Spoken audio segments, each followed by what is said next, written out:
көшпенділердің ғасырлар бойы баспанасы болған киіз үй жайлы өте кеңінен ауқымды ақпарат бергім келеді. Өйткені бұл ақпараттарды білетіндер де білмейтіндер де бар.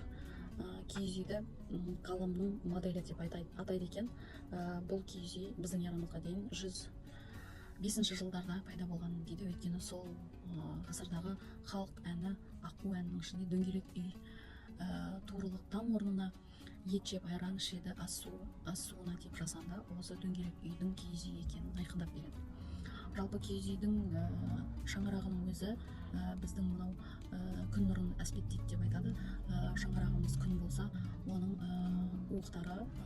уықтарын жеті оғын қадап болғанша үндемей тұру керек деп айтады. Өйткені мына Көкбөрі дастанында Көкбөрі атаның 7 ұлы болған, содан мынау текті қазақ ұрпақтары түркілер тараған деп айтылады. Сондықтан да соған қатысты 7 санның киелі болуы, 7 ата деп аталуы соған байланысты болу керек деп тұспалдап отырмын. Шаңырақ ол киіз үйдің ең жоғарғы бөлігі.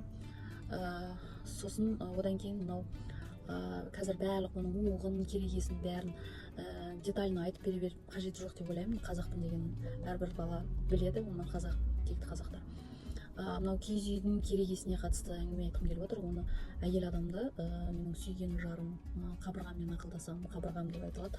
Мынау адам атаны, Хауа ананы қабырғасынан жаратқан дейді. Негізі ол тұспалдап айтылған дүние болу керек. Менің қанатым, мынау керегені екінші бір аты қанат, 6 қанатты үй, 8 қанатты үй дейді ғой.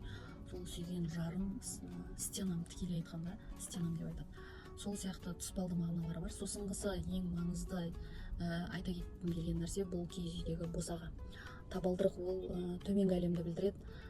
Жоғарысындағы шырқырауғы жоғарғы әлемді байланыстырады деп айтады. Ал екі босағасы сен қайын жұртыңа немесе күйеуіңе сенбе, екі босағаңа сен дейді. Бұл екі босаға негізі ментальдық әлемдегі адамның жер мен аспанды ортада ұштастырып тұратын адамның ішкі столбасы, стержені жайлы айтылған болу керек. Бір энергия жоғары қарай көтеріліп жатады, жерден жоғары қарай. Екінші энергия, екінші столба аспаннан жерге қарай түсіп жатады.